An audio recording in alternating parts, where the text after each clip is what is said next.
mulai, kalau kalian berbicara tentang integratif, pemrograman integratif, kira-kira apa yang ada di pikiran kalian? Apa? Kalau misalnya kita bicara tentang integratif, berarti erat hubungannya dengan hubungan, relasi, ya.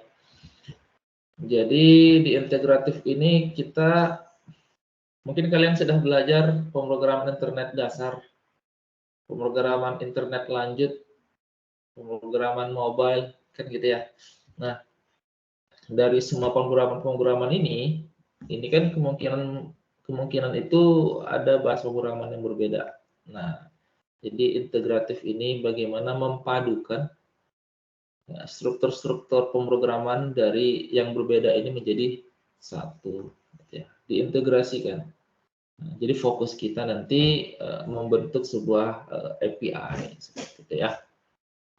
Oke, saya coba share PowerPoint sedikit lah ya sebelum kita ngoding. Kayaknya udah nggak sabar ngoding nih. Kita coba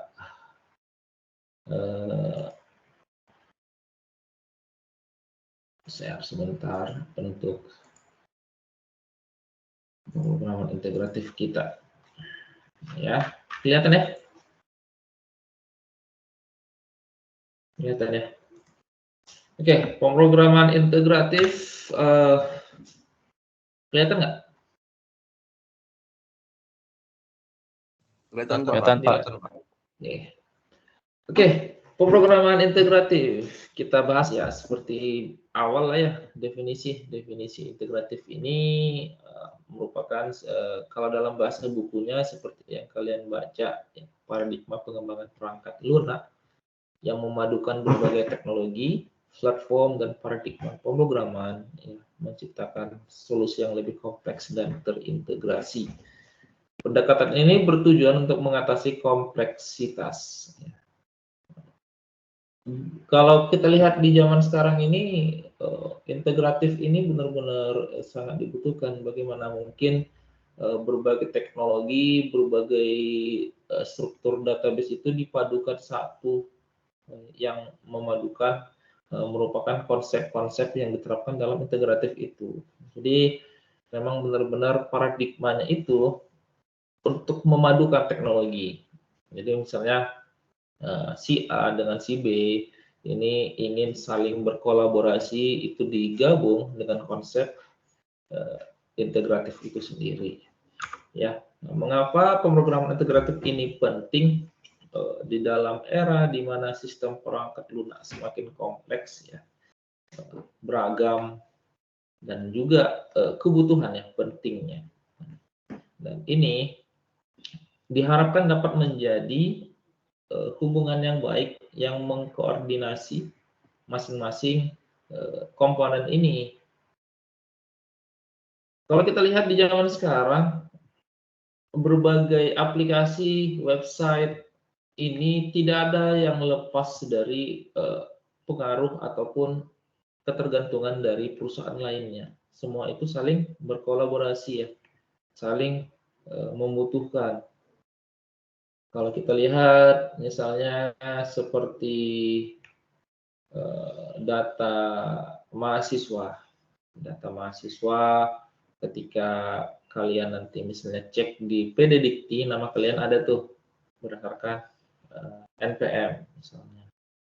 Nah, siapa yang menginput datanya? Apakah data kalian dikirim secara berkas ke PDDikti lalu mereka nginput? Enggak. Jadi memang pihak ini kompleksnya itu adalah pihak universitas bekerja sama dengan PDDikti yang kemungkinan PDDikti memberikan akses untuk dapat dikirimkan data integritas yang nanti dapat berkoordinasi antara universitas dengan PDDikti. Sehingga kalau kalian lihat atau kalian cek di PDDikti nama kalian ada tuh, ada gitu ya.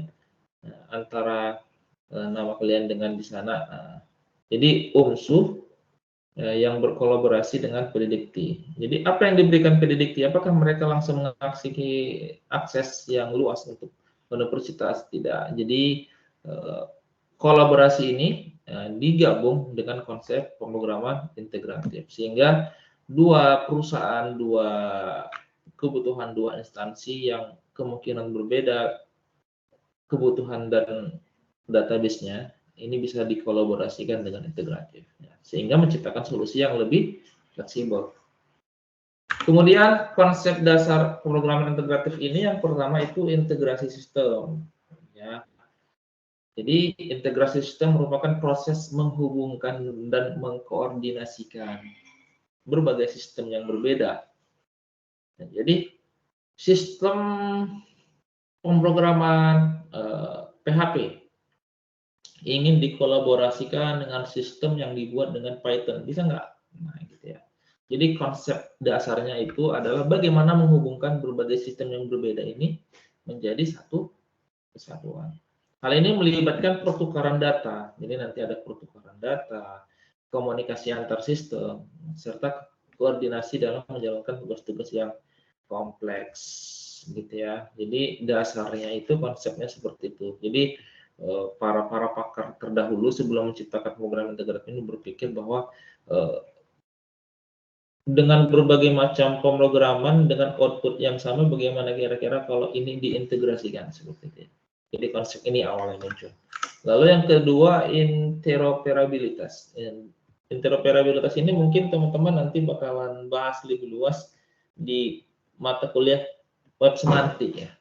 Teman-teman mungkin saya yakin semester ini untuk anak TI yang semester 6 mungkin sedang ngambil mata kuliah web semantik juga ya. Jadi interoperabilitas ini nanti biasanya akan dibahas lebih dalam di sana.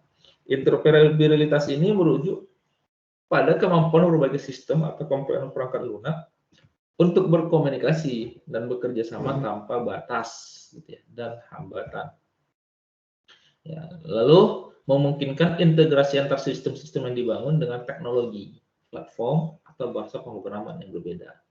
Jadi konsepnya ini bagaimana kalau tadi ya awal, bagaimana memadukan sistem ini yang berbeda dengan integrasi sistem.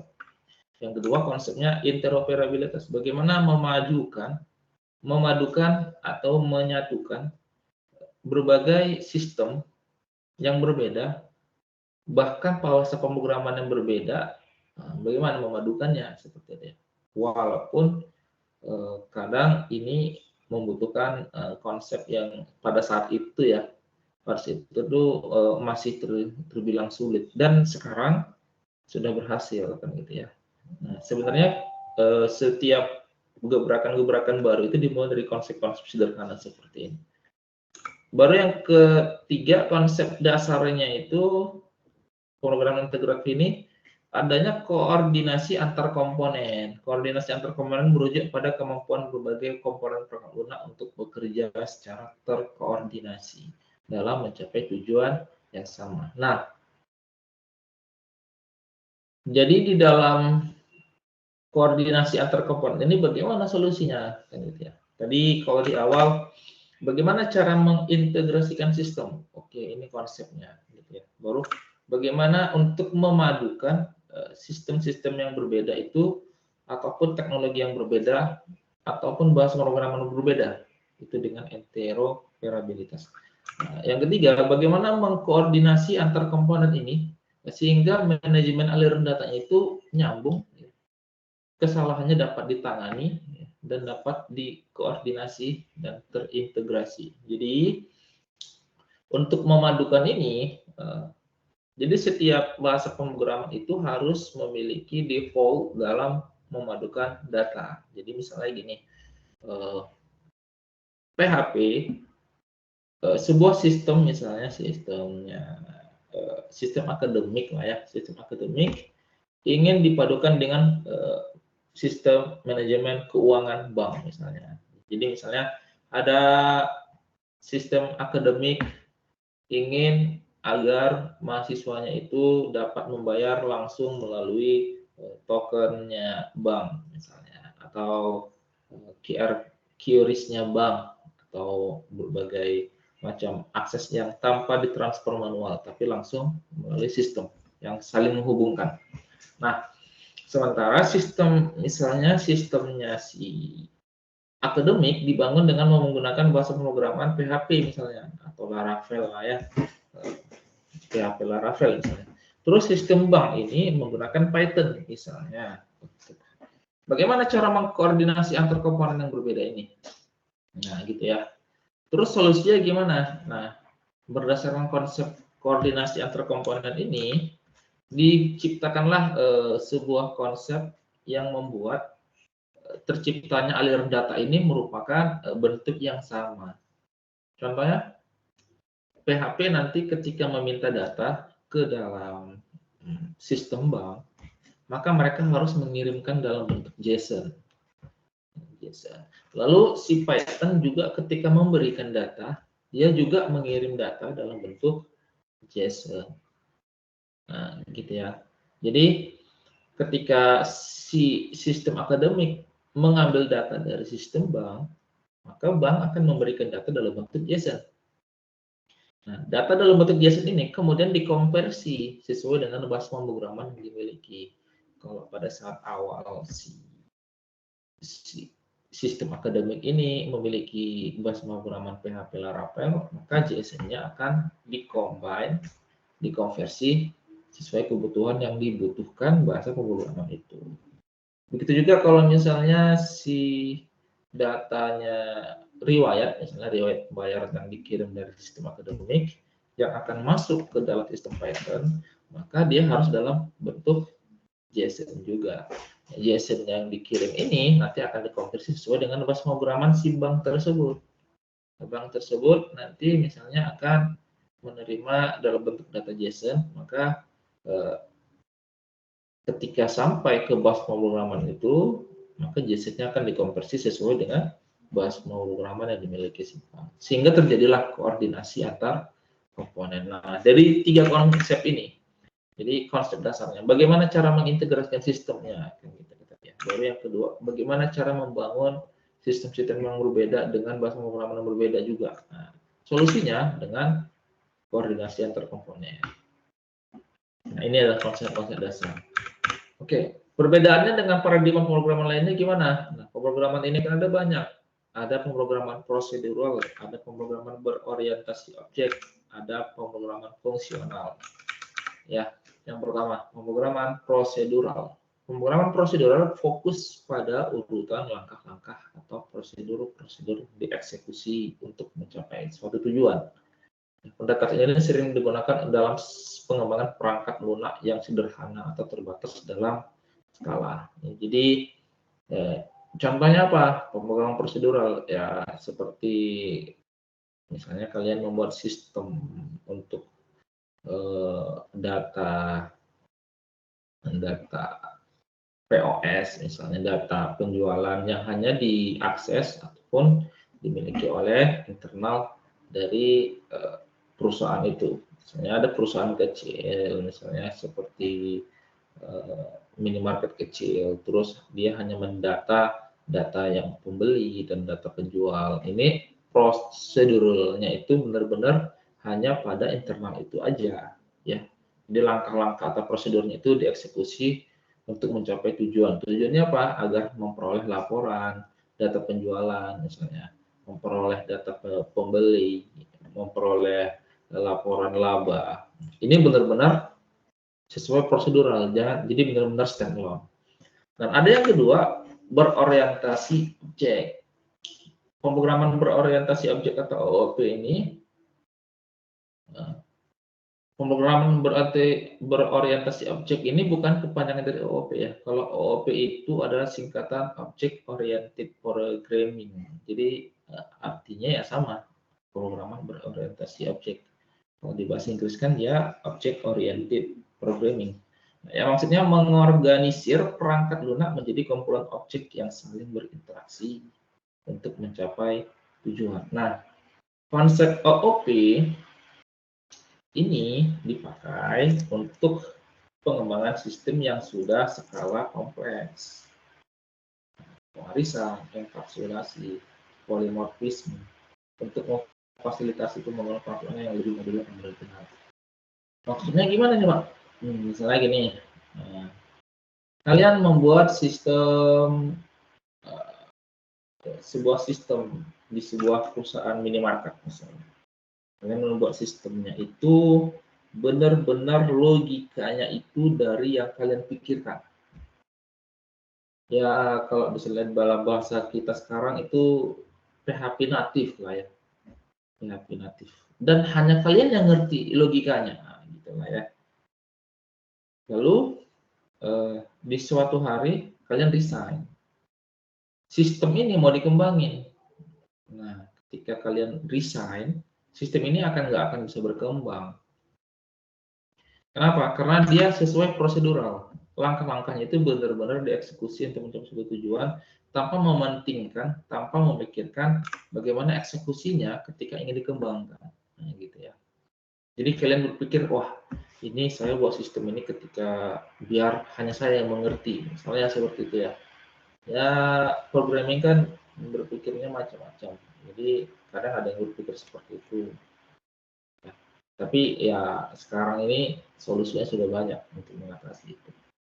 Nah, itu akan sulit untuk dikembangkan. Bisa, tapi sangat sulit. Karena membutuhkan waktu dan membutuhkan enkapsulasi yang lumayan panjang, yang lumayan rumit karena logika setiap orang kan berbeda-beda. Nah, pemrograman berorientasi objek ini memiliki mekanisme yang mungkin sudah pada tempatnya. Jadi misalnya bagaimana cara membuat data ini disimpan ke dalam database, ke dalam satu data. Nah, tempatnya sudah ada gitu ya. Tempatnya sudah ada, alurnya jelas, dan juga perangkat lunak yang mau dikembangkan, dokumentasinya juga lengkap. Object Oriented Programming, berorientasi objek. Nah, biasanya OOP ini diterapkan di bahasa pemrograman yang sudah berekstensi framework. Jadi framework itu memiliki konsep OOP, Object Oriented Programming. Kalau misalnya teman-teman masuk dengan saya di semester sebelumnya ya, mata kuliah pemrograman internet lanjut, kita sudah membuat menggunakan Laravel ya. Laravel itu sudah menganut sistem OP karena di dalamnya sudah menganut konsepnya MVC, Model View Controller. Nah, konsep ini nggak akan berubah. Jadi ketika teman-teman kembangin, posisi si model akan tetap di situ. Posisi si view akan tetap di folder yang seharusnya. Controller juga sama. Jadi ketika kalian mengembangkan sebuah sistem seperti e-commerce misalnya di sebuah perusahaan minimarket misalnya, terus sistemnya sudah jalan bertahun-tahun, terus tiba-tiba kalian berhenti, resign. Nah, si perusahaan ingin mengembangkan sistem itu. Nah, ketika programming baru datang, dia nggak akan terlalu kesulitan untuk mengembangkannya, ya. Jadi karena dia sudah memiliki orientasi objek yang sudah dibangun. Nah, ini yang bedanya pemrograman prosedural dan pemrograman berorientasi objek. Nah, ada juga yang pemrograman fungsional, berfokus pada penggunaan fungsi-fungsi sebagai unit dasar komputasi. Pendekatan ini mendekatkan pada pemrograman deklaratif dan menghindari efek samping yang dapat membuat kode menjadi lebih mudah dipahami dan dipelihara. Nah, untuk fungsional ini dia khusus dalam berbagai macam kebutuhan. Misalnya, saya ingin mengetahui nama alamat dari tempat saya berada. Misalnya, ketika saya membuat website, saya tahu nih usernya sedang berada di kelurahan apa, terus dia sekarang berada di kecamatan apa, terus saya tahu dia itu sedang di kabupaten apa ketika dia membuka ataupun website yang kita buat. Nah, jadi fungsinya hanya itu, hanya membaca data alamat lengkap si pemilik GPS. Ini biasanya dipakai ketika seseorang itu mengintegrasikan sistemnya dengan pihak eksternal, pihak luar. Jadi dia hanya mengambil fungsi-fungsi tertentu dari pemrograman luar. Contohnya API. Jadi misalnya seperti tadi saya ingin mengetahui saya ini sedang berada di mana, titik koordinat longitude saya ini titiknya kelurahan apa.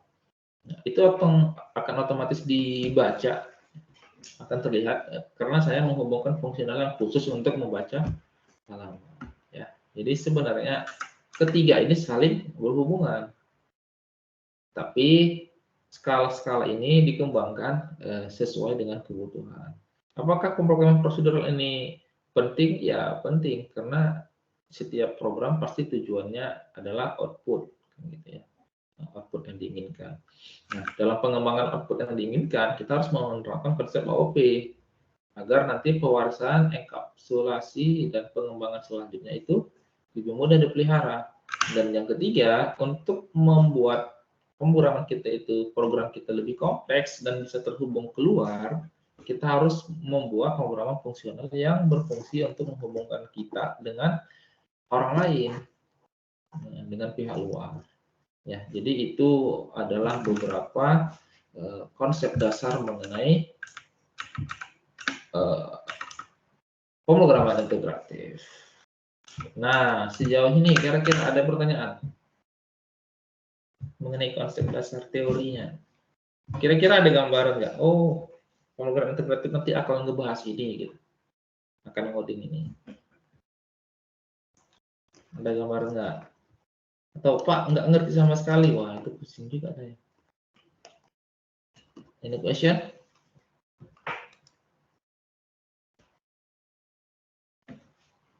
Ada pertanyaan nggak nih?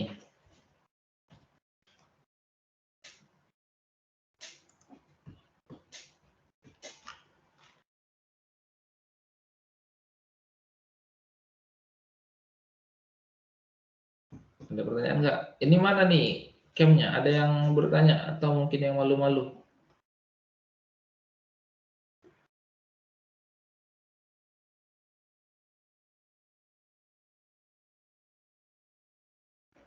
Prayoga, siapa nih Prayoga?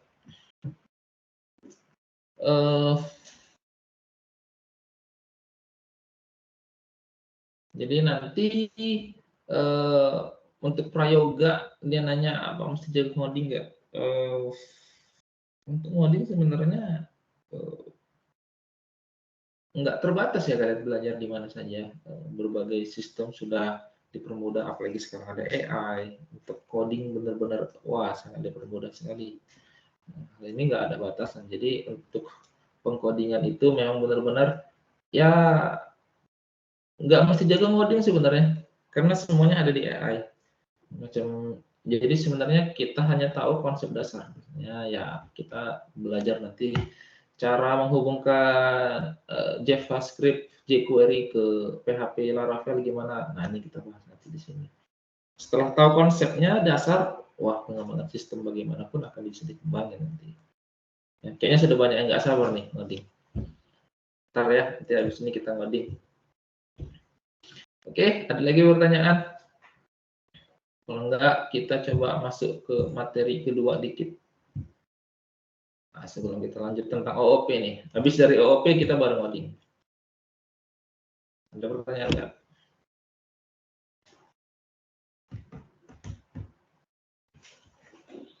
Udah, kita lanjut. Lanjut lah ya, biar kita agak ngodingnya agak lama nanti. Oke, ini sedikit lagi, sedikit, nggak banyak nih. Ini mengenai OOP dulu, OOP. Apa itu OOP? Object Oriented Programming, atau biasanya dalam bahasa Indonesia disebut dengan pemrograman berorientasi objek, adalah paradigma pemrograman yang berfokus pada pemodelan. Nah, jadi pemodelan ini penting. Jadi ibaratnya blueprintnya sebuah program itu adanya sebuah model. Jadi kita nggak bisa buat program kalau nggak ada desainnya dulu, kalau nggak ada berbagai modelnya dulu, gitu ya, strukturnya dulu. Nah, prinsip-prinsip utama OOP itu ada dua. Ada 4 ya, ada 4. Yang pertama itu ada abstraksi. Jadi proses menyederhanakan kompleksitas dengan mengisolasi detail-detail yang tidak penting. Nah, ini sebenarnya sudah benar-benar diatur di dalam framework-nya si Laravel, CI, dan sebagainya. Jadi kita benar-benar nggak harus mikirin bagaimana ya cara buat abstraksinya. Kita benar-benar nggak mikirin lagi karena konsep framework itu sudah benar-benar menerapkan sistem OOP.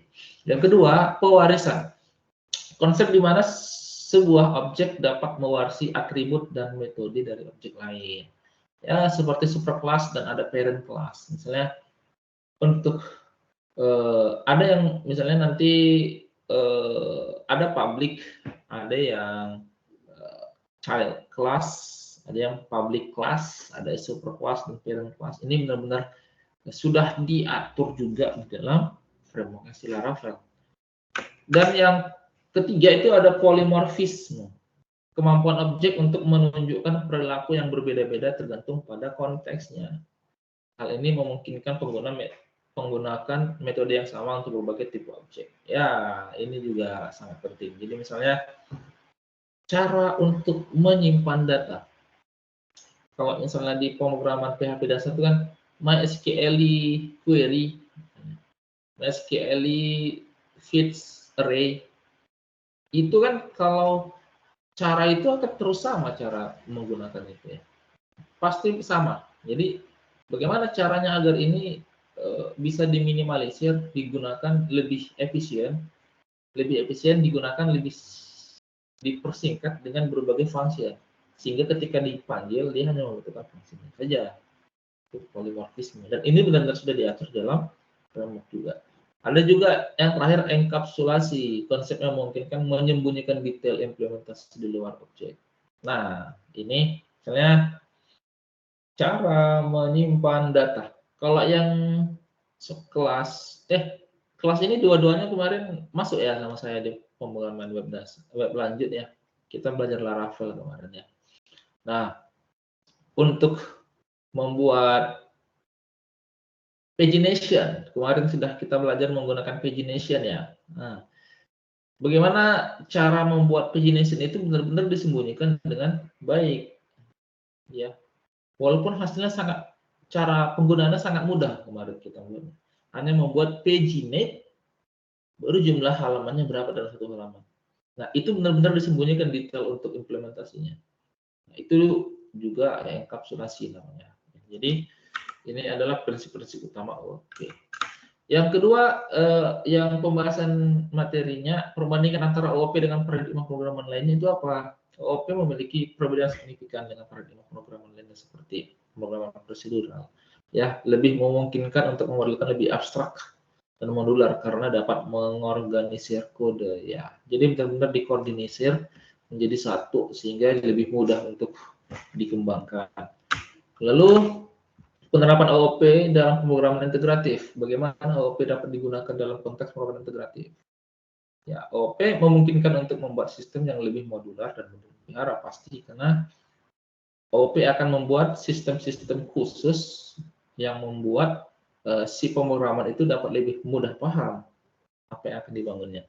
Lalu studi kasus menggunakan OOP, ya contoh dalam studi kasus sederhananya, misalnya kita membuat desain pattern, ya bagaimana nanti struktur tabel-tabelnya, misalnya tabel user, tabelnya pelanggan, tabelnya supplier, tabelnya pembeli, tabelnya stok produk dan sebagainya. Ini benar-benar di pattern dulu desainnya, nah, dibangun dulu polanya, gitu ya. Ya, keuntungannya dan tantangannya apa? Misalnya ya keuntungan menggunakan OOP, integrasi sistem meliputi kemudahan. Mudah dalam penggunaannya, tidak capek gitu ya, tidak membuat benar-benar dari awal dan membutuhkan hubungan antar komponen. Dan juga pengurangan duplikasi kode. Dan peningkatan dalam pemeliharaan dan perluasan sistemnya. Tantangannya mungkin itu terletak pada desain yang kompleks dan overhead. Ya, karena kita butuh hierarki yang lebih dalam, benar. Jadi misalnya untuk membangun sebuah konsep MVC itu membutuhkan pemikiran hierarki kelas yang lebih dalam. Kenapa? Karena agar ketika dijalankan, kita mungkin melihatnya sekarang sudah jadi ya, jadi kita tinggal pakai. Bayangkan mereka ketika dalam mengembangkan itu membutuhkan pemikiran ataupun tantangan yang lebih dalam lagi dalam membangun itu. Nah, itu tantangannya sih. Tapi setelah selesai, kita melihatnya, wah mudah banget untuk penggunaannya. Oke, desainnya gimana? Prinsip-prinsip desain berorientasi objek atau solid. Singkatan dari 5 prinsip desain yang membantu dalam membangun sistem yang mudah dipelihara. Ini termasuk yang pertama single of. Jadi solid itu kepanjangan dari single responsibility principle, open atau close principle, least scope substitution principle, interface integrated principle, dependency inversion principle. Jadi ini sebenarnya teori ya teman-teman. Nah, jadi ya kita harus tahu teorinya. Nah, kalau kita bahas secara garis besar, artinya itu adalah setiap kelas harus memiliki satu tanggung jawab yang jelas. Jadi ini dalam penerapan OOP ya. Open atau close principle, kode harus terbuka untuk perluasan tetapi tertutup untuk modifikasi. Baru ada least scope substitution principle, objek harus dapat diganti dengan turunannya tanpa mengubah sifat dari program. Baru interface segregation principle atau ISP, banyak antarmuka yang khusus lebih baik daripada antarmuka yang umum. Dependency inversion principle, modul tingkat tinggi tidak boleh bergantung pada modul tingkat rendah, tetapi keduanya harus bergantung pada abstraksi. Nah, ini adalah salah satu bentuk dari desain orientasi objek. Nah, pola-polanya ini nanti bisa membentuk controller pattern, observer pattern, dan sebagainya. Nah, jadi nanti tools ataupun teknik yang mendukung orientasi objek ini mungkin kalian pernah pakai. Itu biasanya pakai define modeling language. Nanti untuk kalian yang mau skripsi ini biasanya pakai nih untuk membangun UML nih, untuk merancang struktur sistem. Penggunaan IDE Integrated Development Environment untuk mengimplementasi desain, dan penggunaan alat bantu manajemen code seperti Git. Nah, kita sudah pernah pakai Git ya. Oke, ini adalah beberapa teori mengenai OOP. Oke, selanjutnya kita baru latihan menggunakan Laravel dan fungsi JavaScript jQuery. Oke, kita mulai coding ya. Udah nggak sabar ngoding nih kayaknya. Oke, seperti biasa kita ini pakai Laravel. Kita tetap pakai Laravel ya. Kita tetap pakai Laravel. Nah, kita lihat mesin Laravel. Kalau kita lihat sekarang Laravel ini sudah versi 11 ya teman-teman. Kalau nggak salah kita semester kemarin itu masih dalam versi 10. Kali ini sudah versi 11. Tapi nggak apa-apa, kita pakai versi yang terbaru karena kita bakalan pakai yang update terbaru. Oke. Nah, seperti biasa, ada yang masih ingat apa aja yang dibutuhkan dalam membuat Laravel? Project Laravel. Ayo, ada yang masih ingat nggak? Apa yang dibutuhkan aplikasinya? Komposer Pak, enggak? Komposer. Baru ada 4 kemarin. Komposer, baru Gitbase. Gitbase, benar. Baru Visual Studio Code. Untuk servernya kita pakai XAMPP ya. Nah, jadi 4 ini yang kita pakai. Walaupun sebenarnya untuk Laravel versi 11 ini mereka menjalankan untuk SQLite ya. Tapi saya belum mendalami untuk lebih lanjut mengenai versi 11 ini. Tapi setelah saya baca dokumentasinya itu dia menyarankan untuk kita pakai SQLite. Nah, teman-teman kan belum begitu familiar dengan SQLite, jadi saya rasa kita lebih enak pakai XAMPP aja ya. Ya, oke. Oke, ini XAMPP sekarang ini versinya itu versi 8.2. Oh ya, sekedar informasi juga, untuk Laravel 11 ini tidak bisa lagi yang versi PHP 8.1. Jadi harus 8.2 ke atas. Nah, kita beginilah kalau anak teknologi ya, kita harus mengikuti perkembangan zaman yang semakin cepat ini. Jadi kita pun harus mengikuti dengan cepat juga ya. Untuk yang belum versi 8.2, saya harap di-upgrade lah untuk di-download versi 8.2. Baru untuk kode editor kita pakai Visual Studio Code. Ya, Visual Studio Code tetap seperti biasa. Lalu kita butuh Composer sebagai definisinya. Lalu kita butuh Git. Git untuk aplikasinya, GitHub untuk websitenya, gitu ya. Ini bisa di-download di sini. Oke, kalau teman-teman sudah punya semua, yang lanjut seharusnya sudah pernah lah ya, jadi perlu saya ulang lagi.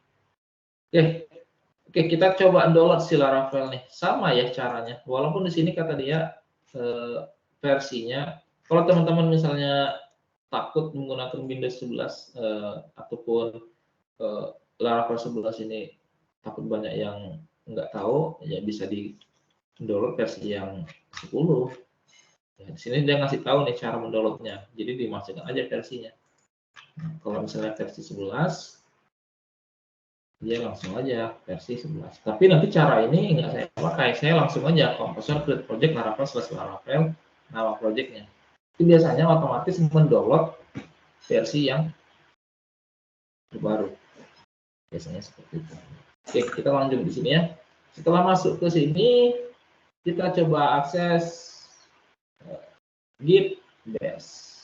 Nah, di Git Bash kita ketik sesuai dengan dokumentasi.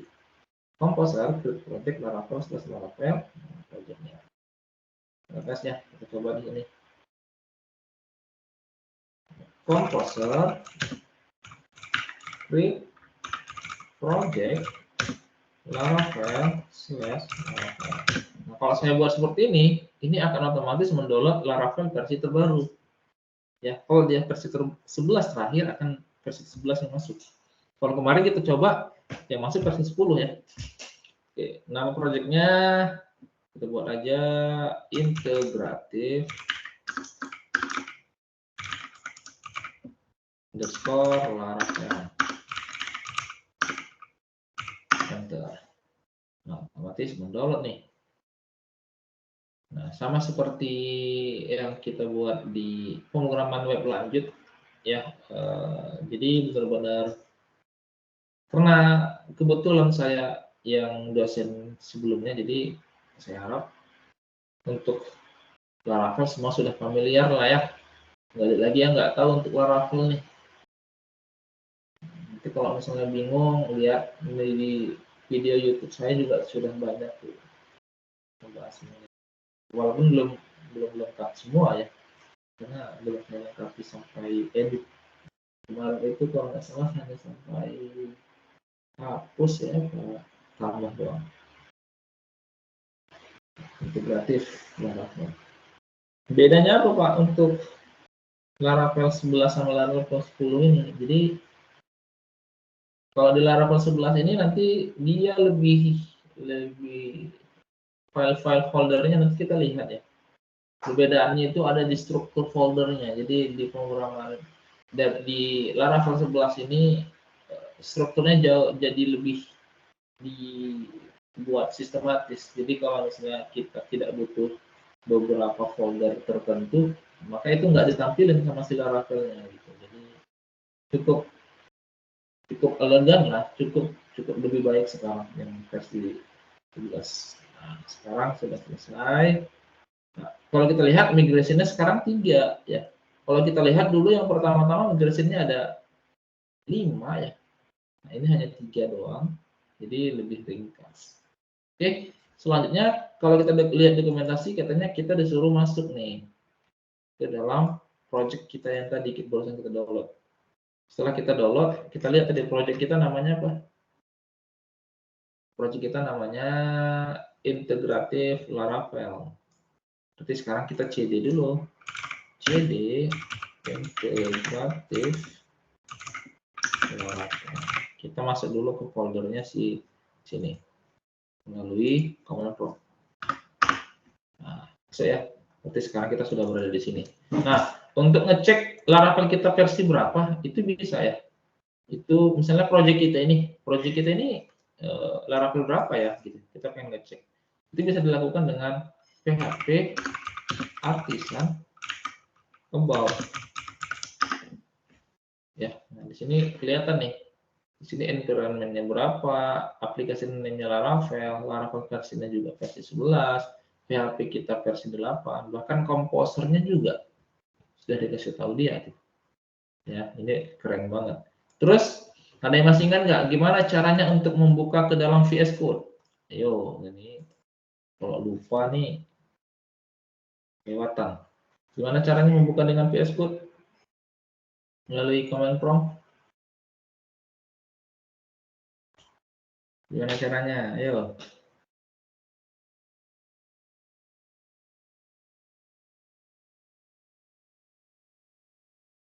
Ada yang tahu nggak? Wah, lupa semua nih kayaknya. Gimana caranya? Mana nih? On-cam semua, on-cam. Mana nih?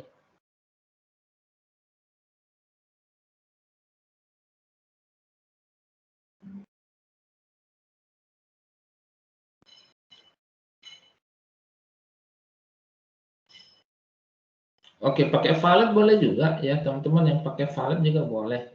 Nah, saya pakai komposer karena saya ini kemarin nyambung dari lanjut, jadi tetap sama cara yang saya buat. Jadi agar teman-teman nggak bingung.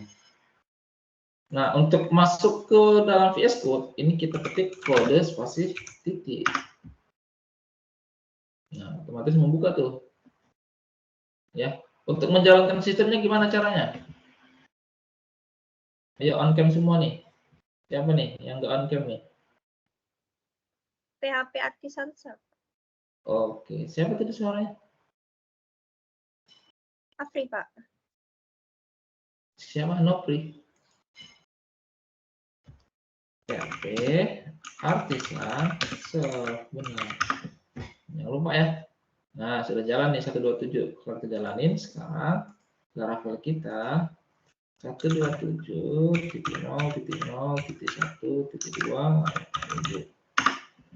Nah, sedikit berbeda ya, lebih soft ya dari yang sebelumnya.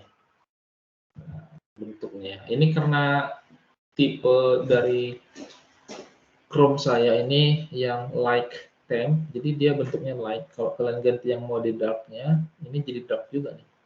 Ya, oke, sip.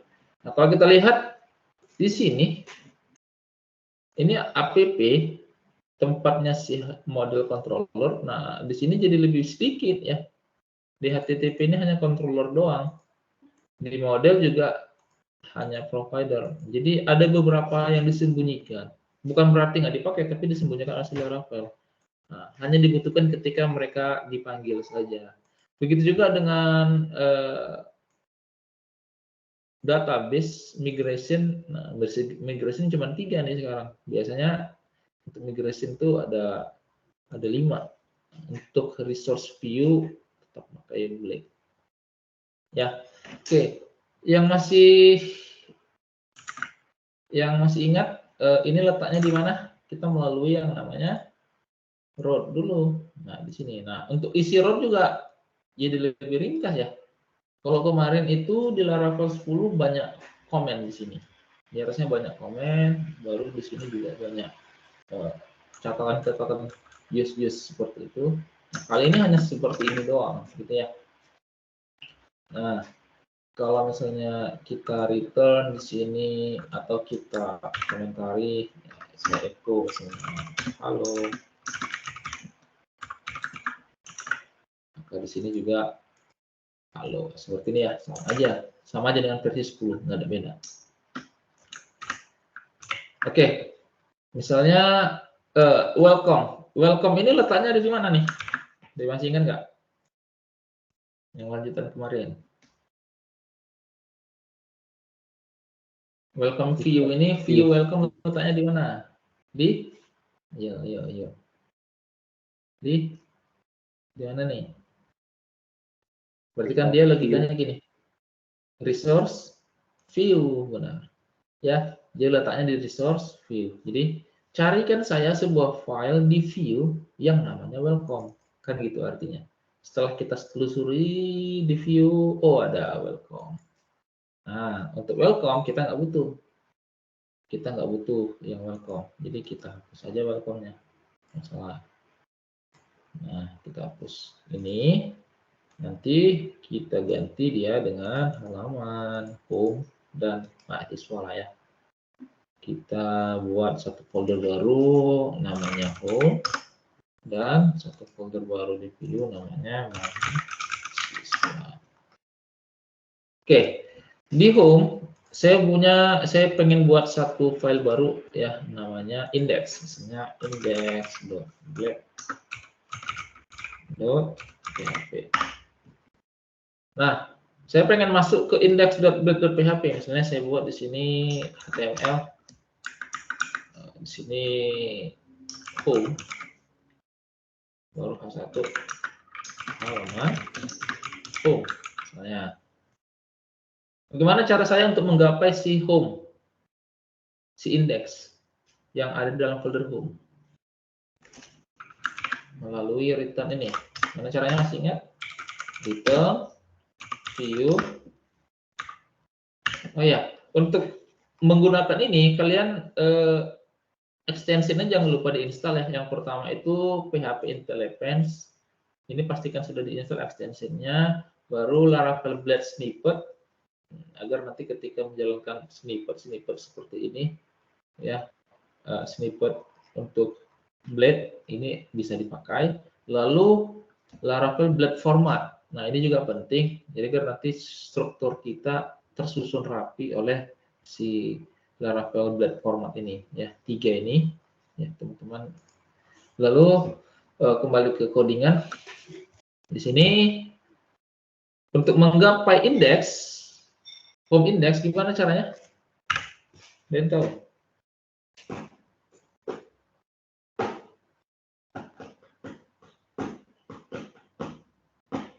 Ada tahu? Gimana caranya? Oh, saya tanya ini satu-satu nih.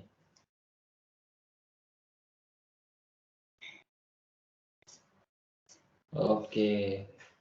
Prayoga kayaknya dia malu-malu ngomong. Dia ngetik aja tahunya. Ya Yoga.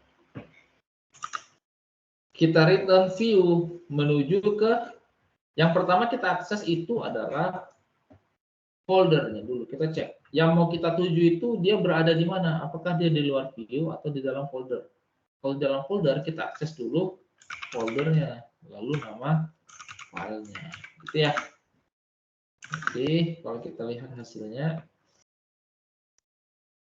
oke, aman ya. Jadi sekarang sudah ngambil dari home, dari view, aman. Nah, struktur ini kurang bagus. Kita butuh controller untuk mengakses view seharusnya. Jadi kita butuh satu controller baru. Masih ingat gimana cara buat controller? Pertama masuk ke terminal, kita buat dulu untuk controller. Ayo, ada yang masih ingat nggak buat controller gimana? Di terminalnya apa diketik?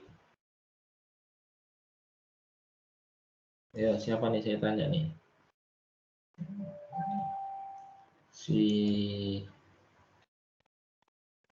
Bagus Sajiwo. Mana Bagus Sajiwo?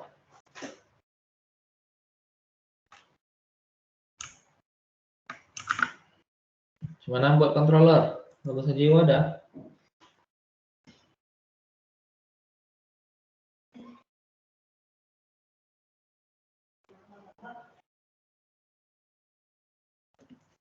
Ada orangnya? Nggak ada orangnya nih. Hasan. Liza Azahra.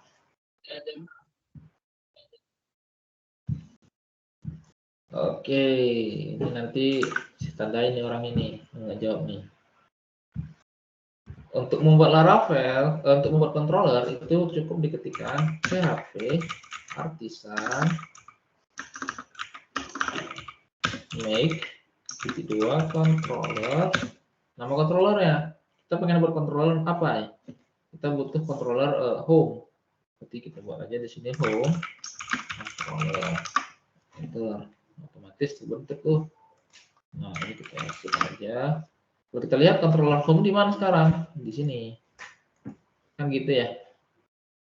Nah, sekarang kita mengakses return view nggak lagi dari root, tapi melalui controller. Nanti kita buat di sini sebuah function baru, ya, namanya index. Ya, karena di halaman depan namanya kita kasih index. Misalnya saya echo halo, misalnya. Untuk ngecek apakah yang kita ketikkan tadi berhasil atau tidak, kita cek di sini. Berarti di sini saya butuh akses controller dengan function index. Gimana cara buatnya? Nanti return kita butuh slash get slash, berarti halaman depan nih. Di halaman depan ini sama artinya dengan slash, berarti index halaman depan. Jadi ini kita nggak butuh nih. Kita bentuknya nggak seperti ini ya. Ini semuanya kita komentar. Kita buat root baru di bawahnya. Ini buatnya root _2 get, ya, kita butuh sebuah URL slash. Di dalam URL slash kita butuh controller. Maka karena kita butuh controller yang memiliki banyak function. Jadi kan nanti kan di dalam home controller kan memiliki banyak function nih. Jadi karena dia lebih dari satu functionnya, jadi kita buat dia dalam bentuk array. Ya. Terus kemudian nama controllernya home controller. Enaknya kalau misalnya saya sudah install tadi extension yang namanya PHP Intelligence, ya, jadi otomatis ketika saya klik home controller, use di atas akan terbentuk tuh. Nah, akan terbentuk otomatis use-nya terpanggil. Lalu _2 kelas, nama kelasnya apa? Index. Sip. Kalau seperti ini, kalau saya refresh apa yang terjadi? Akan tampil halo. Halonya dapatnya dari mana? Sekarang nggak ngambil dari root lagi, tapi ngambil dari controller index, gitu ya. Nah, sekarang saya pengen mengakses si index yang ada di view home. Berarti saya buat di sini return aja. Return view. Di sini saya butuh masuk ke dalam home dulu, lalu file namanya index. Kalau saya klik, nah sekarang halaman home sudah dipanggil melalui controller. Nah, sekarang cara ini sudah benar, gitu ya. Nah, sama seperti yang kita bahas di sebelumnya, jadi konsep-konsep sebelumnya juga lebih dipertajam di sini. Nah, tapi saya pengen kenalin dulu dengan teman-teman apa yang disebut dengan JavaScript. Pernah belajar JavaScript nggak? Siapa yang pernah belajar JavaScript?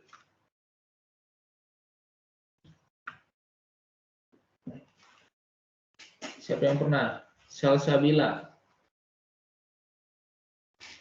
Gatot, mana nih?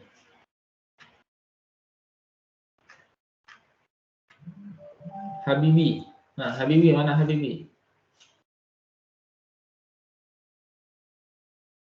Ada Habibi? Nah, gimana Habibi? Pernah belajar JavaScript?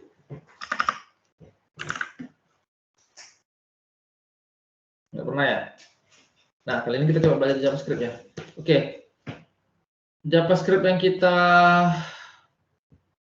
pelajarin nanti ini akan kita hubungkan ke dalam Laravel kita. Itu yang nggak pernah kita pakai sebelumnya dilanjut. Tujuannya untuk apa? Agar nanti kalian paham bahwa oh, untuk mengakses sebuah data itu seperti ini ya. Seperti ini. Saya seperti membuat index ya di web.php ini.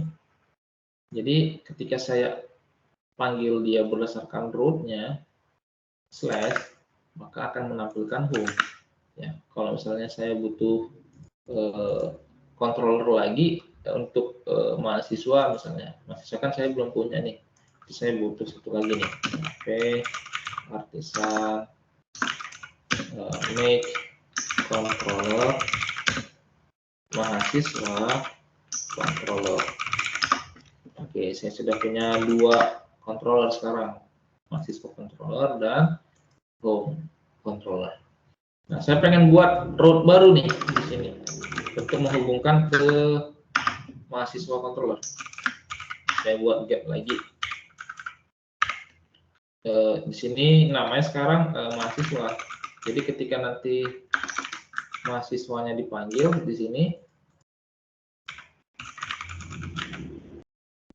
ya jadi nanti ini tampil. Ini ingin kita buat fungsinya. Oke, saya bakalan membuat sebuah gate baru, rute baru menuju ke mahasiswa. Itu dapat melalui controller yang namanya mahasiswa controller. 2 kelas indeksnya, keluar kelasnya fungsinya indeks. Nah, setelah jadi kita menuju ke mahasiswa. Misalnya kita buat satu fungsi baru namanya indeks. Baru misalnya saya echo halo. Nah, sekarang sudah berhasil nih. Berarti sudah benar. Nah, langkah selanjutnya setelah kita buat route baru mahasiswa, kita butuh view lagi nih. View untuk mahasiswa. Nanti saya buat di mahasiswa index.blade. Di sini saya buat satu bentuk HTML mahasiswa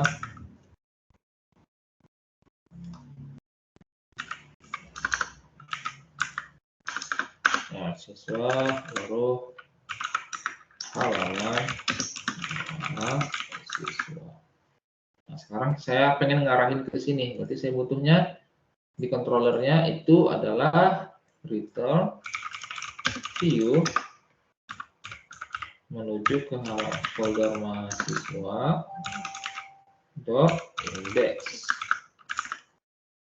Nah, halaman mahasiswa. Sekarang ada 2 rootnya. Home dengan mahasiswa. Nah, jadi apa hubungan jQuery dengan Laravel nanti? Jadi nanti gini, saya membuat jQuery nanti untuk memanggil data yang sudah dibuat di root untuk kemudian dipanggil ke dalam halaman yang sama. Nah, itu salah satu fungsi jQuery nanti untuk memaksimalkan fungsi API-nya. Jadi sebenarnya Laravel ini sudah menganut sistem API khusus di masing-masing sistem pengintegrasiannya. Makanya integratif yang sudah diterapkan si Laravel ini benar-benar bisa diterapkan juga untuk API. Ya, tapi sebelum masuk ke sana kita kenalan dulu sama si jQuery ini. Karena kalau kita nggak tahu jQuery ini apa, nah nanti kita juga bingung bagaimana cara penggunaannya. Ya. Oke, sebelum sampai lanjut ke jQuery JavaScript, ada pertanyaan nggak?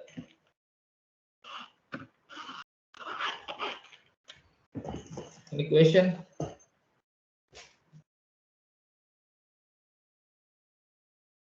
Mana nih kameranya? Kenapa nggak ada yang aktif?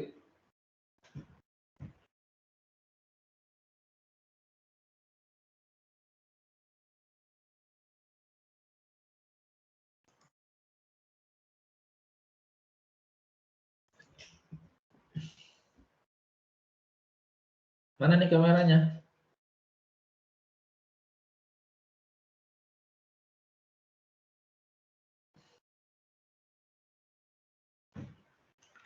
Oke. Ada any question? Aman Fahri? Arbaiyah?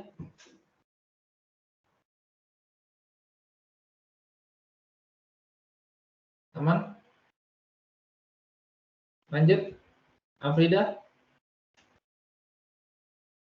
Wah, ngerti kayaknya. Puasanya kan? Oke, kita lanjut lah ya. Oke, harap diperhatikan. Untuk yang nanti belum mengerti, nanti silahkan dilihat video recordnya lah ya. Oh ya, saya mau menginformasikan kepada teman-teman dari kelas A1 dan D1 untuk ketua kelasnya, untuk komtinya masing-masing ya. Pastikan nanti sebelum rapat ini ataupun perkuliahan kita berakhir, direkap data-data siapa aja yang hadir ya hari ini, teman-temannya. Jadi direkap dari masing-masing ketua kelas, rekap teman-teman yang hadir hari ini dan tidak hadir. Nanti kirimkan ke saya dalam bentuk file. Ya. Paham? Ketua kelas A1, D1, suaranya ada hadir di sini? Paham, Pak. Lagi ada Jangan lupa acara, ya. Pak. Oh, lagi acara. Oke. Jadi nanti diinfokan ke dia untuk direkap ataupun nanti yang mewakili lah ya, direkap data-data yang hadir. Oke, kita lanjut coding. Nah, untuk menggunakan jQuery kita butuh CDN. Jadi kita pun bakal akses yang namanya jQuery CDN. CDN ini apa, Pak? Nah, CDN ini kita pakai agar ketika kita ingin menggunakan komponen itu, kita tidak perlu install ataupun tidak perlu mendownload banyak-banyak datanya. Jadi kita cukup menghubungkan sistemnya ke dalam bentuk link seperti ini, maka otomatis bisa dipakai. Contoh lain selain jQuery apa? Bootstrap. Bootstrap kemarin di lanjut kita sudah pakai ya. Cara menghubungkannya kan menggunakan CDN juga ya. Nah ini CDN. Jadi cukup install CDN-nya, otomatis Bootstrap-nya akan masuk gitu ya. Jadi untuk jQuery juga seperti ini, kita pakai jQuery-nya itu pakai yang CDN. Agar nanti tidak memakan storage yang besar untuk proyek kita. Jadi kita akses yang jQuery ya. jQuery, baru pilih yang paling atas, atau yang pilih yang CDN deh, yang CDN. Nah, pilih yang jQuery core 3x 371 yang uncompressed. Uncompressed, baru pilih yang ini, ya ini di copy, baru masuk ke VS Code, copy dari paling atas, di bawah title. Nah, seperti ini. Nah, di sini atau bisa dikasih space biar agak ada jaraknya. Nah, dengan mengcopy jQuery space seperti ini aja, ini sudah bisa kita pakai. Cara makanya gimana, Pak? Oke, kita tes. Gini. Jadi misalnya saya buat satu tombol, ya. Misalnya untuk JavaScript ini dimulai dengan membuat script di sini, ya. Jadi misalnya untuk menampilkan data itu biasanya di JavaScript itu banyak menggunakan konsol ya teman-teman. Jadi sekarang mungkin di web lanjut kita jarang sekali untuk pakai konsol nih. Tapi setelah kita pakai jQuery kita bakalan sering untuk menggunakan konsol. Fungsinya apa konsol? Jadi untuk menampilkan teks di luar dari tampilan GUI website kita. Jadi dia seperti di balik layar lah ya. Jadi misalnya ini saya ingin menampilkan teks hello world misalnya. Misalnya saya buat console log, saya masukkan string hello world. Maka yang tampil ini adalah hello world. Tapi di mana? Di dalam konsol. Tampilnya nggak di sini, tapi di konsol. Pak, apa fungsinya? Kan nggak ada gunanya nih. Oke, mungkin sekarang kelihatan nggak berguna, tapi nanti ketika kita menjalankan fungsi-fungsi untuk melihat error sebelum ditampilkan, itu kita melihatnya lebih gampang di dalam konsol. Ya, jadi ini penggunaan sederhana mengenai jQuery. Pak, kenapa kita harus pakai jQuery? Karena untuk membuktikan bahwa API yang kita buat di root Laravel itu beneran bisa dipanggil nggak menggunakan JavaScript. Nah, gitu ya. Kalau kita lihat kan JavaScript dengan PHP ini menggunakan bahasa pemrograman berbeda ya. Nah, tapi nanti bisa kita hubungkan. Si JavaScript bisa memanggil struktur good road yang kita buat. Nah, itu kerennya ya. Jadi ya ini salah satu contoh. Walaupun nanti banyak yang lain, saya menerapkan sistem yang paling gampang ya, antara JavaScript dengan PHP itu bisa dikombin ke dalam HTML di dalam sintaknya file.php itu dapat dikombin barengan. Jadi untuk dokumentasinya itu akan lebih mudah karena bisa dua pemrograman berbeda dibuat dalam satu. Ya, kayak saya buat seperti ini. Untuk variabel gimana? Kalau JavaScript ya sama. Misalnya saya buat variabel itu ada var. Var misalnya mahasiswa. Saya isi dia mahasiswanya dengan string. Misalnya namanya siapa? Namanya Fulan deh.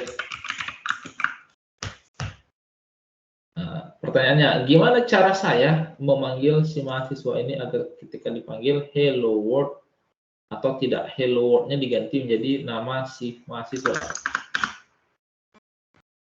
Ada yang tahu nggak?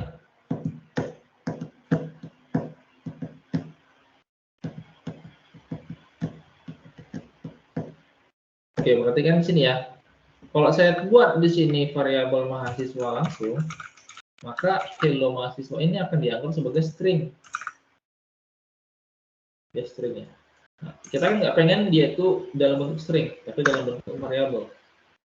Satu-satunya cara yang kita butuhkan adalah saya butuh variabel mahasiswa itu untuk digabung ke dalam string. Itu nggak mungkin bisa digabung kalau tanpa bantuan concat. Nah, kalau yang masih ingat concatnya di dalam PHP itu adalah menggunakan titik. Misalnya kalau misalnya variabel nama juga di sini. Kalau di dalam PHP kan gini ya. Bukan. Bagaimana cara menggabungkannya? Itu butuh concat. Concatnya itu bisa kita buat dalam bentuk titik. Misalnya echo. Nama saya concatnya dalam PHP itu titik. Variabel nama. Nah, seperti ini ya. Kalau di dalam PHP. Nah, kalau di JavaScript, concatnya itu plus. Jadi di sini plus variabel mahasiswa. Nah, pahamnya perbedaannya. Jadi sebenarnya konsepnya sama, cuman sedikit perbedaan penulisan saja. Kalau kita lihat sekarang, nah, hello Fulan. Nah, si Fulan yang ini sekarang dipanggil bukan dari tulisan, tapi ngambil dari variabel mahasiswa. Paham? Untuk sintaks sederhana mengenai JavaScript, teman-teman? Masih di sana semua? Paham? Oke. Lanjut ya. Gampang nih. Nah, enaknya yang saya suka dari JavaScript itu adalah kita tidak harus pakai titik koma. Ya, ini enaknya. Jadi kalau misalnya saya hilangin sekalipun, ini nggak akan ada errornya nih. Di sini. Jalan ya. Tuh, jalan ya. Nggak ada errornya. Jadi ini ya JavaScript memang nggak bisa dipisahin dengan PHP. Jadi ibaratnya kalau membangun website itu tanpa JavaScript itu seperti membangun rumah tanpa teras. Jadi langsung buka pintu langsung jalan. Nah, kurang efisien, kurang efektif, efisien. Nah, kalau pakai JavaScript bisa kita bangun taman di dalamnya, baru kita pasang jendela, kita pasang pintu yang terbuka otomatis ataupun tertutup otomatis. Ya, nah ini beberapa sintaks sederhana. Begitu juga dengan yang lain, sama dengan PHP. Contohnya misalnya perulangan, ya sama. Kalau di dalam JavaScript ya for sama, bentuknya sangat sama.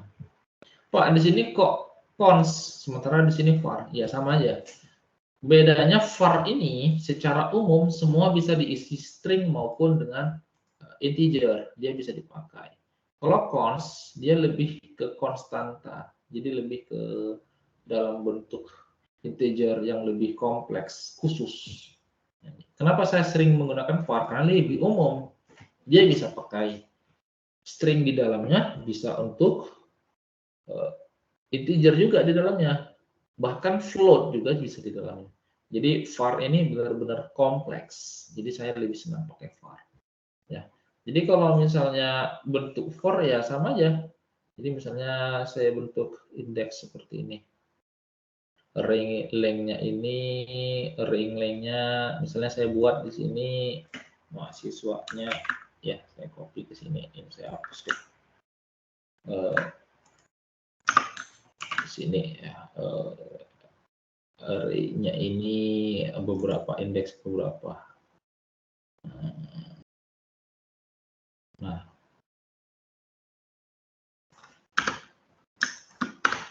kita coba ya. Misalnya const element, berarti kita butuh log element. Nah, saya punya satu bulan. Atau saya bukan punya satu bulan deh. Saya punya length array.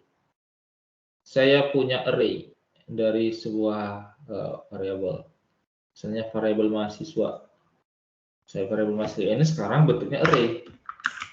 Kalau array sama aja. Ya, seperti ini. Misalnya ada bulan. Misalnya ada Heru. Ada Rudy misalnya. Nah, karena array berarti di sini kita butuh mahasiswa jadinya. Let index. Jadi kata dia, coba lakukan perulangan dengan variabel indeks awalnya 0, di mana indeks yang awalnya 0 ini akan jika lebih kecil dari length mahasiswa. Kalau length mahasiswa dihitung dari sini, berarti 1, 2, 3. Maka indeks yang sebelumnya 0 akan ditambah 1. Nah, sekarang array ini bukan dalam bentuk variabel array lagi, tapi variabel mahasiswa. Nah, kalau dijalankan, ini harusnya tampil bulan, Heru, Rudy. Kenapa bisa begitu? Sama seperti PHP, atau mungkin teman-teman yang sudah belajar PHP dasar, sama aja. Jadi ya fungsinya juga sama. Dan enaknya tanpa titik koma nih, ini kalau saya hilangin, tetap bisa jalan ya. Oh, aman, nggak error. Jalan dia. Oke. Nah, saya punya satu variabel namanya mahasiswa yang memiliki array. Di dalamnya ada bulan, Heru, Rudy. Loh, Pak, di sini ada let lagi nih. Ini let ini apa nih? Ini juga variabel. Ya, ini variabel dalam bentuk var, ini let dalam bentuk variabel, const juga dalam bentuk variabel. Jadi sesuai dengan fungsi masing-masing. Jadi nanti teman-teman bisa lihat dokumentasinya lebih jelas.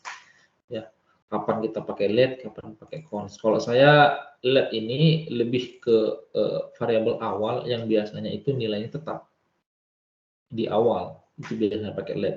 Kalau const ini nilainya itu lebih kepada pengisian data yang lebih banyak. Kalau var biasa digunakan dalam bentuk string maupun dalam bentuk integer. Jadi sesuai fungsi, semua fungsinya sama. Baru ketika indeks awalnya 0, dia ngecek apakah indeks awal yang 0 ini lebih kecil dari jumlah mahasiswa. Jumlah mahasiswa berapa? 1, 2, 3. Berdasarkan length-nya, bukan indeksnya. 3, berarti 0 lebih kecil dari 3. Ya, jika iya, maka indeksnya ditambah 1. Maka tampilkanlah const elemen yang indeks ke 0 awalnya. Nih. Ya, indeksnya 1. Maka tampillah di sini sesuai dengan array-nya masing-masing. Ya, itu sederhananya seperti itu. Untuk si jQuery. Paham sampai di sini? Bisa dipahami? Untuk penggunaan for di dalam, ya sebenarnya banyak lagi yang bisa kita praktekin.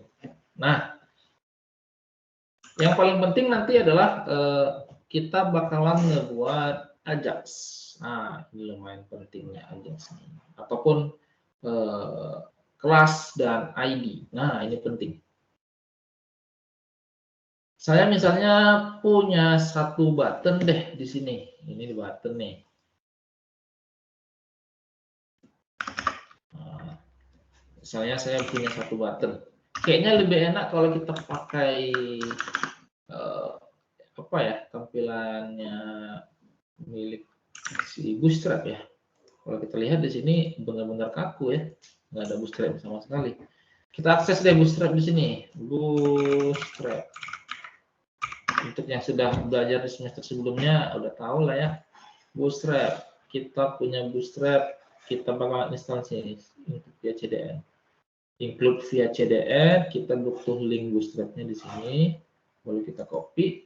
Ini kita copy di bawahnya title ya. Nah, di sini lalu yang scriptnya kita copy di bawah tag body. Nah, di sini deh ya. Nah, oke. Seperti ini deh. Jadi kalau kita refresh, nah tampilan kita sekarang juga jadi mengikuti formatnya si Bootstrap. Jadi lebih soft lah ya, lebih keren dianya. Kita pakai CDN aja lebih gampang. Nah, misalnya saya punya button. Masih ingat nggak cara membuat button? Button, kelasnya apa aja button? Kalau untuk Bootstrap itu button kelasnya BTN. Nah, kelas BTN. Misalnya saya buat di sini tombol 1. Saya pengen mengubah warnanya, buttonnya merubah menjadi warna biru. Misalnya BTN ini numeric. Nah, kita lihat di sini ada tombol nih. Nah, tombol 1 ya warna biru. Ini saya tutup lah ya. Jadi kita butuhkan aja kalau diinginkan. Tombol 1, baru ada tombol 2 di bawahnya. Button lagi. Button dulu titik BTN min warnanya warna kuning lah ya, warning. Misalnya tombol 2. Nah, ada 2 nih, tombol 1 dan tombol 2. Nah, saya pengennya gini. Ketika saya klik tombol 1, mahasiswa ini tulisannya berubah menjadi halaman home. Tombol 2 baru saya ketik say goodbye. Terima kasih. Ketika diklik otomatis berubah dia. Kalau diklik otomatis berubah. Nah, itu gimana caranya? Nah, itu bisa kita pakai menggunakan JavaScript. Ya. Ya, ini kerennya di situ. Jadi, saya butuh satu halaman ini berubah, nanti tulisannya berubah menjadi halaman home misalnya. Ketika diklik ya, ketika diklik baru tombol 2 baru terima kasih. Itu bisa kita pakai menggunakan 2 metode. Yang pertama kita pakai kelas ya. Ini saya komentari deh. Nah, ini sebagai contoh aja tadi ya. Untuk menggunakan itu bisa kita pakai kelas atau ID. Nah, bedanya apa? Kalau kelas ini bisa dipakai berkali-kali dalam satu halaman yang sama. Itu kalau kelas. Kalau ID, dia kalau dalam satu halaman, dia hanya boleh dipakai sekali. Nah, itu bedanya. Jadi misalnya saya pengen mengklik tombol 1 ini. Ketika diklik, nah, lebih gampang saya butuh ID di sini. ID namanya tombol 1. Ketika diklik, dia akan mengubah halaman mahasiswa menjadi tulisan halaman home. Gimana caranya? Ya, kita coba. Caranya $, buka kurung, tanda petik 2, karena kita pakai ID, maka kita buat di sini menggunakan pagar. Ya, kalau saya buatnya pakai kelas tombol 1, maka di sini pakai titik. Nah, itu bedanya. Karena kita pakai ID, kita pakai tanda pagar. Berarti di sini tombol 1. Nah, tombol 1. Jika ada ID tombol yang jika ada ID dengan nama tombol 1 yang jika dia diklik jalankan fungsi berikut ini gitu ya. Kalau di JavaScript nih seperti itu dia. Misalnya saya tes di log, tampilkan tulisan berhasil. Ketika kita lihat di inspect, nah seharusnya ketika saya klik tombol 1 akan tampil tulisan berhasil nih di konsol. Nah, artinya apa? Ketika saya klik ini, maka tombol berhasil ini berhasil dijalankan. Berarti fungsi untuk ID ini berhasil. Ketika saya klik lagi, dia akan terus tampil sesuai dengan banyaknya. Tuh. 4, 6, 7. Berarti berhasil.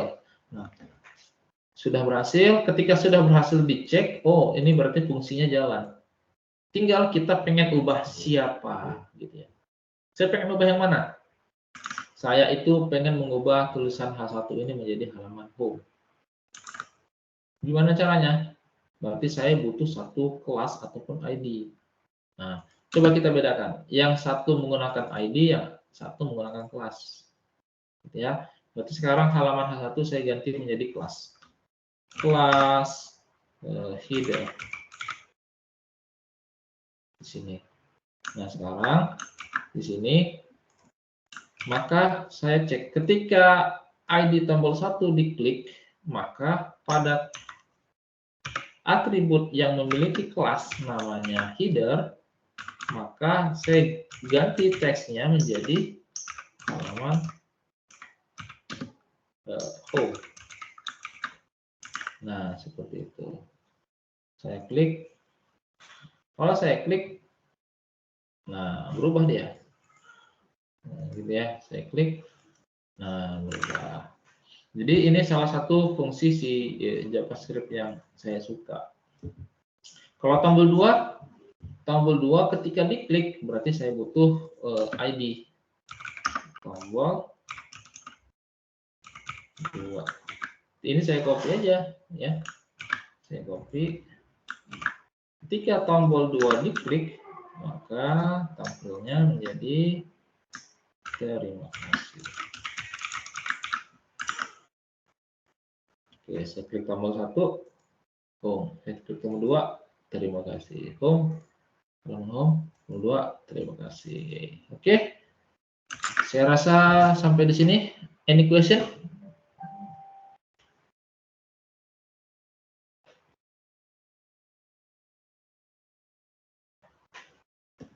Ada pertanyaan?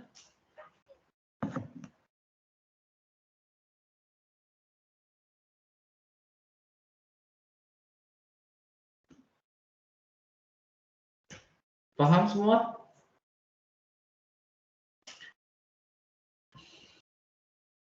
Oke. Ini nggak tahu nih, paham? Prayoga aman? Oke, saya rasa cukup lah ya untuk pertemuan kali ini. Kita sudah ngebahas hari ini mengenai konsep dasar, baru kita ngebahas hari ini mengenai Laravel, baru kita ngebahas tadi mengenai cara penggunaan jQuery, JavaScript. Jadi nanti banyak banget yang bisa kita kelola menggunakan jQuery ini. Ya, jadi teman-teman harap juga mengikuti secara seksama nanti ke depannya. Dan untuk masing-masing kelas A1 ya, coba ada pertanyaan untuk kelas A1 aman? Dari kelas D1 aman? Aman, Pak. Oke, aman ya. Nah, sebelum mengakhirin hari ini, Jangan lupa nanti dari masing-masing tim, sebenarnya nanti direkap sih, datanya ada rekapnya otomatis. Jadi kalian yang masuk itu ketahuan tuh nanti berapa jam sudah masuk. Kalau dari awal sampai sekarang itu ketahuan dia sudah berapa menit mengikuti ini. Ya, jadi nanti bakalan tahu juga. Nah, oke. Sebelum kita tutup, saya harap mengaktifkan kamera untuk nanti kita foto nih. Untuk dokumentasi. Yang pertama dari kelas A1 dulu, A1.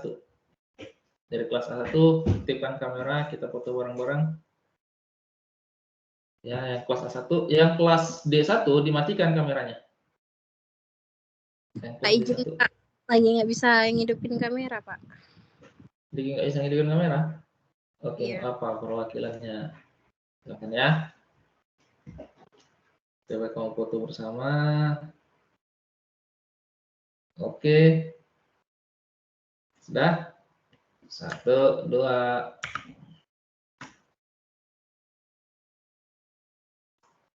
Oke, bentar ya. Tahan dulu. Sekali lagi. Saya coba tampilannya saya ubah menjadi galeri. Nah, seperti ini. Oke. 1, 2.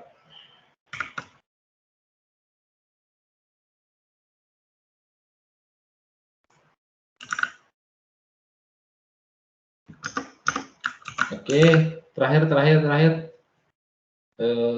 Oke, terakhir untuk yang slide 2. Nah, di sini. 1, 2. Oke, thank you untuk kelas A1. Silakan di off-kan kameranya. Selanjutnya kelas D1. Silakan di on-kan kameranya kelas D1. Gantian ya. Kelas A1-nya di off-kan. Nah, ini dia kelas D1. Wah, kita foto bareng-bareng di tangga nih. Udah semua? Oke, 1, 2.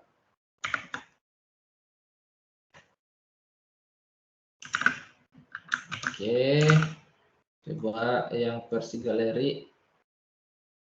Oke, nah 1, 2.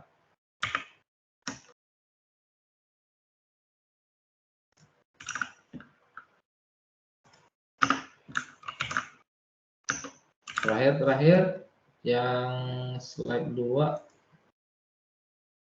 Oke, 1, 2. Kenapa tutup mulut itu? Kayak gigi. 1, 2. Belum puasa sakit gigi gimana itu ya? Oke, terima kasih semuanya. Sampai ketemu kembali. Mudah-mudahan yang berpuasa hari ini lancar sampai Lebaran. Ya, ingat kita masih ada 2 pertemuan lagi sebelum Lebaran. Jadi tetap semangat ya, mudah-mudahan masih semangat lah ya. Oke, sampai bertemu kembali. Nanti untuk ininya, untuk recordnya nanti saya kirimkan ya. Ini saya akan share nanti untuk kalian untuk recordingnya. Oke, terima kasih untuk hari ini. Terima kasih atas atensi yang telah diberikan, atas kerjasamanya saya ucapkan Assalamualaikum warahmatullahi wabarakatuh dan selamat berpuasa bagi yang menjalankannya hari ini ya. Oke, sudah ya. Waalaikumsalam warahmatullahi Berarti hidup loh. Waalaikumsalam.